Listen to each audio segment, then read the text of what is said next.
1938 წლის 26 მარტი ბორჯომში იბადება ბავშვი, რომელსაც მოგვიანებით არა მხოლოდ ქართული, არამედ მსოფლიო საფეხბურთო საზოგადოებაც გაიცნობს და შეიყვარებს. ანატოლი მილჩენკო უკრაინელი წარმომავლობის ბორჯომში გაზრდილი ადამიანია, რომელიც სოხუმში ცხოვრობდა 1961 წლიდან 1993 წლამდე და სოხუმში გაატარა ცხოვრების საუკეთესო წლები. ის იყო FIFA-ს არბიტრი, რომელმაც იმსაჯა ბეკენბაუერის, კრუიფის, მარადონას, ლინეკერისა და კიდევ ათობით ლეგენდის მონაწილეობით გამართულ შეხვედრებში. იყო მეორე ყოფილი საბჭოთა კავშირიდან, ვინც ფეხბურთის ტაძარში, უემბლის სტადიონზე მთავარი მსაჯის სტატუსით გავიდა. ეს არის ამბავი ადამიანისა, რომლის სტილი, პრინციპულობა და წესებისადმი ერთგულება დღემდე მისაბაძ მაგალითად რჩება. ბორჯომიდან დაწყებული გზა მალე სოხუმისკენ მიემართება. ქალაქისკენ, სადაც მილჩენკომ პირველად იგრძნო, რომ ფეხბურთი მისთვის გაცილებით მეტი იყო, ვიდრე უბრალოდ თამაში. თქვენ მეუღლეს როგორ დაახასიათებთ, როგორი იყო? ძალიან ტკბილად, თბილად და კარგი მოგონებით. თამაშებს ესწრებოდით ხოლმე? თამაშები ჩვენთან, ჩვენ ცხოვრობდით სტადიონის გვერდში. ეხლა ზიარულით მაინდა-მაინც არ დავდიოდი, მაგრამ ვალიჩეკოვდით მთელი სოხუმი. ვიყავით ყველა ერთად, სოხუმელები, ერთგული ვიყავით ყველა ერთმანეთთან. განსხვავებული იყო იმით, რომ მეგობრობდით, რა ომი რა იყო არ ვიცოდით. მის საქმიანობა უყვარდა, მაგის ცხოვრება იყო ფეხბურთი. სოხუმში გააგრძელა ფეხბურთელის კარიერა, რომელიც ბორჯომში დაიწყო. მაგრამ სწრაფად მიხვდა, რომ მისი ძალა სხვა რამეში, წესრიგში, სიმშვიდეში და სამართლიანობაში იყო. 1964 წლიდან იწყება მისი არბიტრობის ისტორია. პირველი მატჩები, პირველი რთული გადაწყვეტილებები, მოგონებები და კრიტიკაც, რომელიც ყოველი პროფესიონალის გზას ახლავს. ერთი რამ ფეხბურთის მოყვარულებმა მაშინვე იცოდნენ. თუ მილჩენკო მინდორზეა, წესები მკაფიოა. 1960-1980-იანი წლები ანატოლი მილჩენკოს პროფესიული მაქსიმუმია. 14-ჯერ მოხვდა საბჭოთა კავშირის საუკეთესო 10 არბიტრს შორის. ეს ნიშნავს, რომ ენდობოდნენ ყველაზე დაძაბულ, ყველაზე მაღალი კლასის მატჩებს.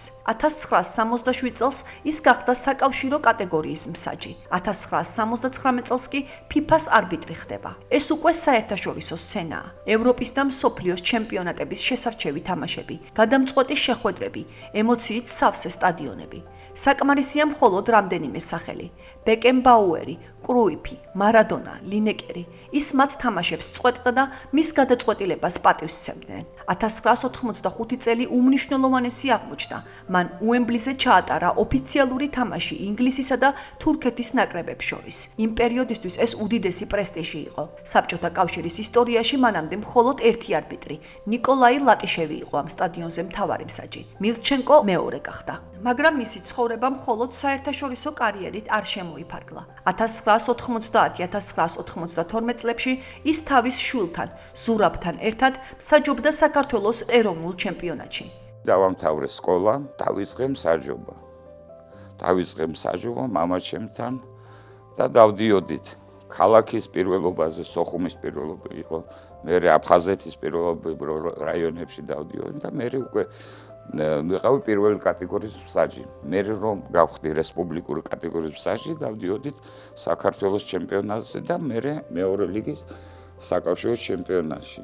ბატონი გურამ გაბისკირია, მამაჩემი და ჩვენ რო ჩავდიოდით სადმე ტურნირზე ან სამარხზე, ყველა რო ეწერა გაბისკირია, მილჩენკო და მილჩენკო ქალაქი სოხუმი, საამაყო იყო ჩემთვის. 1994-1998 წლებში ანატოლი მუშაობდა უკრაინაში საქართველოს საელჩოში. იმავე წლებში საქართველოს პრეზიდენტისა და ფეხბურთის ფედერაციის მოწვევით დაბრუნდა საქართველოში. 1998-2005 წლებში სათავეში ედგა საქართველოს ფეხბურთის ფედერაციის მსაჯთა კოლეგიას.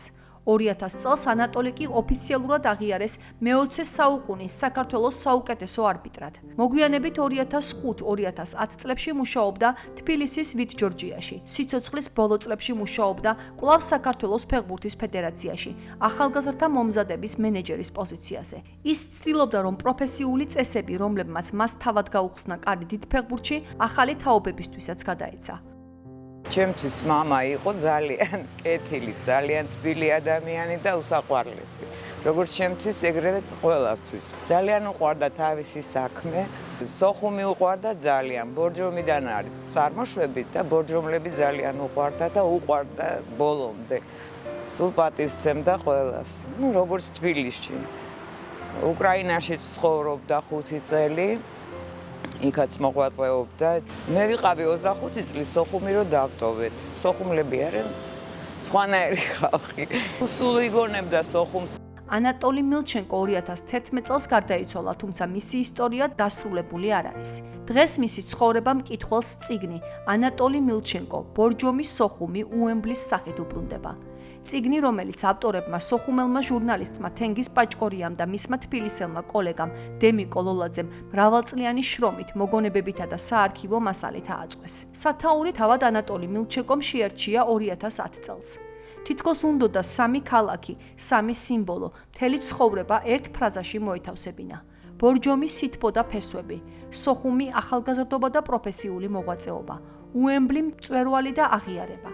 წიგნში თავმოყრილია იშვიათი ფოტოები, მეგობრებისა და კოლეგების მოგონებები, ოჯახის არქივიდან გადარჩენილი მასალები. ადამიანი, რომელმაც საკუთარი სახელი ისტორიაში დატოვა.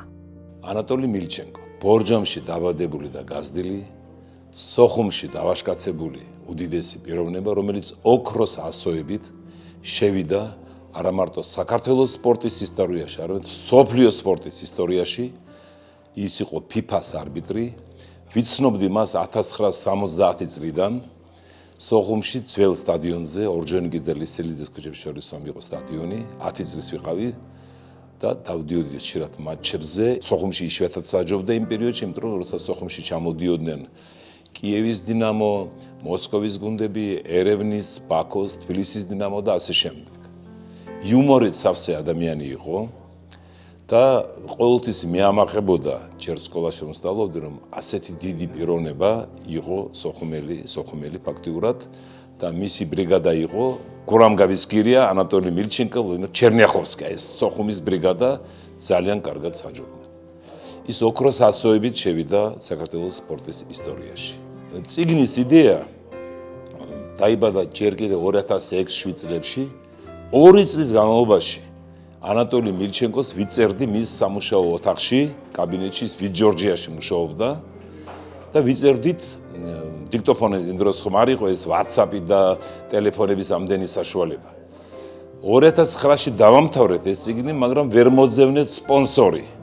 და სანამ ცოცხალი იყო მინდოდა ამის გამოშვება, მაგრამ მე მხოლოდ 2019-20 წლებში მოვახერხეთ ჯამლეთ ხუხაშვილის და დემიკო ლოლაძის დახმარებით გამოვიდა ეს წიგნი.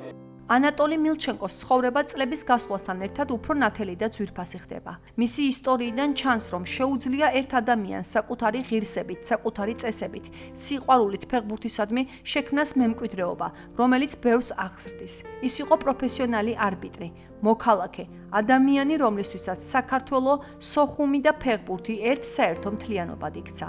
და ახლა როცა წიგნი მკითხველს ჩაუვარდა ხელში, თითქოს კიდევ ერთხელ ცოცხლდება ყველაფერი. ბორჯომის ბავშვობა, სოხუმის ჰაერი, სტუდენტობის ხმაური და უემბლის განათებული მინდორი. ეს არის ანატოლი მილჩენკო, ადამიანი, რომელმაც საკუთარი ნაბიჯებით დაამტკიცა. იქ, სადაც წესიერება, პროფესიონალიზმი და სიყვარულით გაკეთებული საქმე ყოველთვის ერთმანეთს ხვდება.